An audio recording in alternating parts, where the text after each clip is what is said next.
আবাসের প্রথম কিস্তির ৬০,০০০ টাকা পাওয়ার পরও সেই টাকা ফেরত দিলেন তৃণমূল নেতা। পশ্চিম মেদিনীপুর জেলার চন্দ্রকোনা ২ নম্বর ব্লকে খুরশি গ্রামের ঘটনা। জানা গিয়েছে, এলাকার তৃণমূলের বুথ সভাপতি তপন মণ্ডল আবাস প্রকল্পের সুবিধা পেয়েছিলেন। বাড়ি তৈরির জন্য নির্ধারিত প্রথম কিস্তির ৬০,০০০ টাকাও ঢুকে যায় তার ব্যাংক অ্যাকাউন্টে। তবে এরপরই প্রশ্ন তুলে সরব হন তৃণমূলের স্থানীয় নেতারা।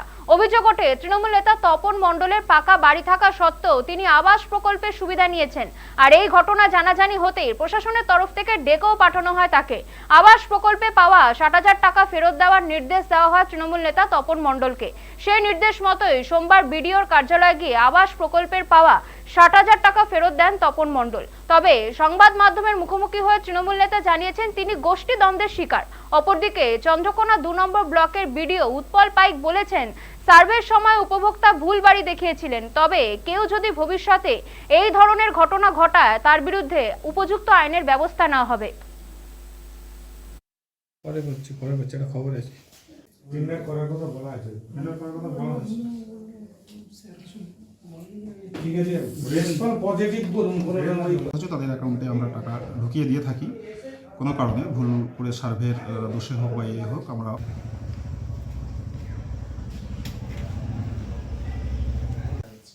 আমার 18 সালে লিস্টের নাম ছিল এবং তখন থেকে আমার বাড়ি ছিল না, মাটির বাড়িতেই বাস করি।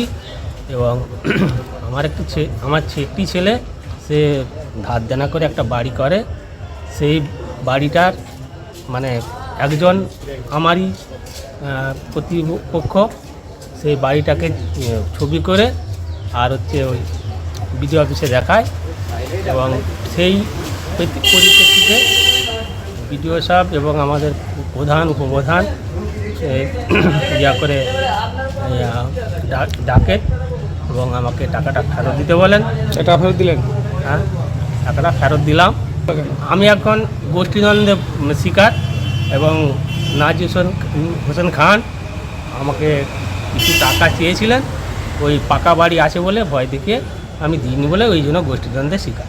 ওইটা আমাদের গ্রাম পঞ্চায়েতের একজন আমাদের মানে সমাজসেবিক একজন সেবক, উনি মানে যেটা ঘর প্রথম কিস্তি ৬০,০০০ টাকা, সেই অনুযায়ী ৬০,০০০ টাকা পেয়েছিলেন।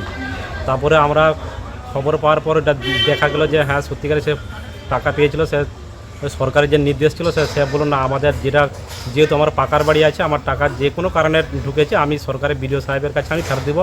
আমাদেরকে বললো যে প্রধান সাহেব আপনারা আসুন, আপনারা থাকাই আমি বিডিও সাহেবকে আমার যে সরকারের যে নির্দেশ আছে সেই নির্দেশ আমি মেনেই আমি টাকা বিডিওকে আমি ফেরত দিলাম। দিয়ে আজকে উনি এসেন আমাদেরকে সঙ্গে নিয়ে উনি বিডিও সাহেবের হাতে টাকাটি তুলে দিলেন। আমরা খবর পেয়েছিলাম, একটা কমপ্লেন আমাদের কাছে এসেছিল। আমরা আজকের তদন্ত করেছিলাম, তদন্ত করে দেখেছি যে হ্যাঁ সত্যি ওনার একটা পাকা বাড়ি রয়েছে। বাড়িটা ওনার নয়, ওনার ছেলের, কিন্তু বাড়িটা ওনার জায়গার উপরেই আছে। সুতরাং আমরা ধরে দিতেই পারি যে বাড়িটা ওনার, যেহেতু ওনার একটাই ছেলে। খবর পাওয়ার পর আমি সকালে ওনাকে ফোন করেছিলাম, এসে আমার সঙ্গে অফিসে দেখা করতে বলেছিলাম। উনি এসেছিলেন, আমার কথা শুনে এসেছেন এবং আমি বলি যে এটি সরকারের যে টাকা প্রথম কিস্তির যে ৬০,০০০ টাকা ওনার অ্যাকাউন্টে ঢুকেছিল সেটা ফেরত দিতে হবে। তো উনি কথা রেখেছেন, উনি ব্যাংক থেকে টাকা তুলে উনি ফেরত দিয়ে গেলেন। আমরা অভিযোগ পেলেই আমরা এগুলোর তদন্ত করব।